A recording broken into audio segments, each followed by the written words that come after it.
The secret garden in San Fernando. The chipped paint on the fence had always bothered Wilma. For years, she'd walked past the overgrown lot next to her house, a tangle of weeds and shadows that seemed to swallow the afternoon sun. She'd dismissed it as an eyesore, another neglected corner of their aging neighborhood in San Fernando. But lately, the relentless rhythm of her retirement had begun to feel monotonous. She needed something more. One particularly humid afternoon, the oppressive heat driving her indoors, Wilma found herself drawn to the neglected lot again. A persistent buzzing, a sound she hadn't noticed before, pulled her closer. Hesitantly, she pushed aside a curtain of overgrown bougainvillea, its vibrant magenta flowers a stark contrast to the dull green of the surrounding foliage. And then she saw it. It wasn't just a neglected lot. It was a garden, hidden, almost forgotten, but undeniably beautiful. A riot of color exploded before her eyes. Hibiscus flowers, the size of dinner plates, blazed in shades of scarlet, coral, and sunshine yellow. Fragrant frangipani trees, their blossoms like creamy white stars, perfumed the air with their intoxicating scent. Orchids, delicate and ethereal, clung to the branches of ancient mango trees, their vibrant hues a testament to the garden's resilience. Wilma stepped inside, the rough ground yielding beneath her feet. The air, thick with the scent of damp earth and blooming flowers, felt cool and refreshing against her skin. She ran her fingers along the velvety petals of a crimson hibiscus, its texture surprisingly soft.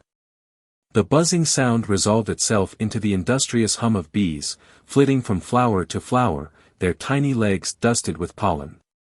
A hummingbird, a blur of emerald and ruby, zipped past, its wings a blur of motion. She found a worn, wooden bench tucked away beneath the shade of a sprawling breadfruit tree. She sat, letting the tranquility wash over her. The sounds of the city, the distant rumble of traffic, the chatter of voices, faded into the background, replaced by the gentle rustling of leaves and the chirping of unseen birds. The sun, sinking towards the Caribbean Sea, cast long shadows across the garden, painting the scene in hues of gold and amber. The light caught the dewdrops clinging to the petals of a delicate blue morning glory, transforming them into tiny, sparkling jewels. Wilma closed her eyes, breathing deeply, the scent of the flowers filling her lungs. A sense of profound peace settled over her, a calm she hadn't felt in years. Days turned into weeks, and Wilma became a regular visitor to her secret garden. She brought a small trowel and began to gently clear away some of the overgrown weeds, revealing hidden pathways and forgotten plants. She discovered a small, gurgling fountain, hidden beneath a tangle of ferns, its water cool and clear.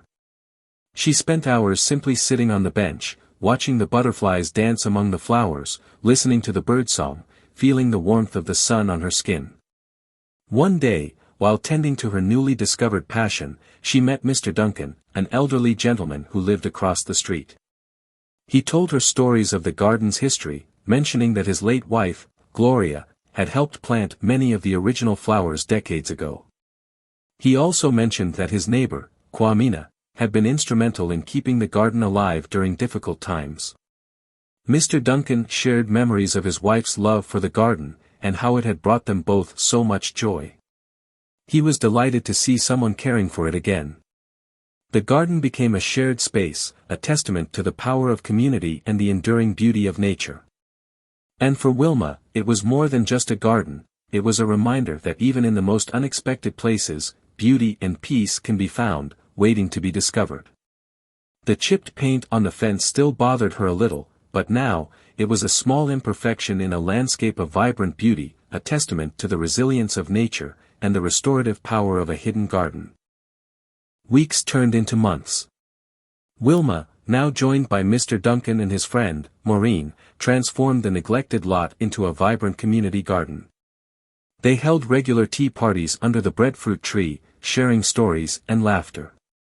Mr. Duncan, a retired history professor, regaled them with tales of Trinidad's past, while Maureen, a former librarian, shared fascinating facts about the plants and flowers.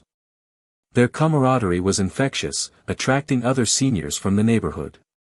Ricardo, a retired carpenter, built sturdy benches and trellises. Serafina, a former seamstress, crafted colorful cushions for the seating areas.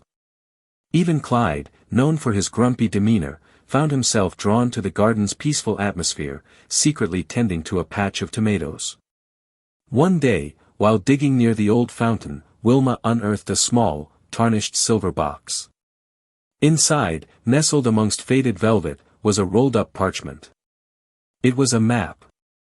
An intricately drawn map, detailing a hidden passage behind the garden, leading to, what? Excitement rippled through the group.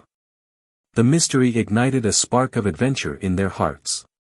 They carefully unfolded the map, its age evident in its brittle texture. The passage, according to the map, led to a rumored, secret grotto, a hidden cave mentioned in local legends. Stories whispered of ancient artifacts and hidden treasures. The next day, armed with flashlights and walking sticks, the group cautiously followed the map. The passage was narrow and overgrown, but their combined strength and determination saw them through. They navigated through twisting tunnels, their hearts pounding with anticipation. The air grew cooler, damper, and the scent of earth and something else, something ancient, filled the air. Finally, they reached the grotto. It was breathtaking.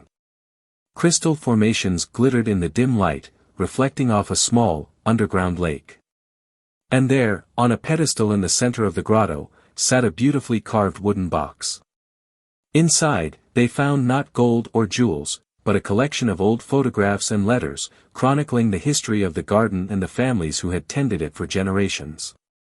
They discovered that the garden had been a secret meeting place for freedom fighters during colonial times, a hidden sanctuary where they planned their rebellion. One letter mentioned Gloria, Mr. Duncan's late wife, and her involvement in secretly supplying the freedom fighters with food and medicine through the garden. The discovery was more valuable than any treasure. It connected them to their history, their community, and to each other in a profound way. The seniors shared the photographs and letters, their faces lit with a mixture of awe and wonder.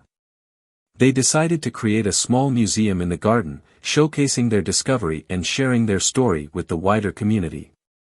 The garden, once a neglected corner of their neighborhood, became a vibrant hub of activity, a testament to their resilience, their friendship, and the unexpected adventures that life can offer, even in retirement. The number of seniors involved grew, as word of their discovery spread. The garden, once a secret, was now a shared treasure, a testament to the enduring power of community and the joy of unexpected discoveries on Cipro Street in San Fernando.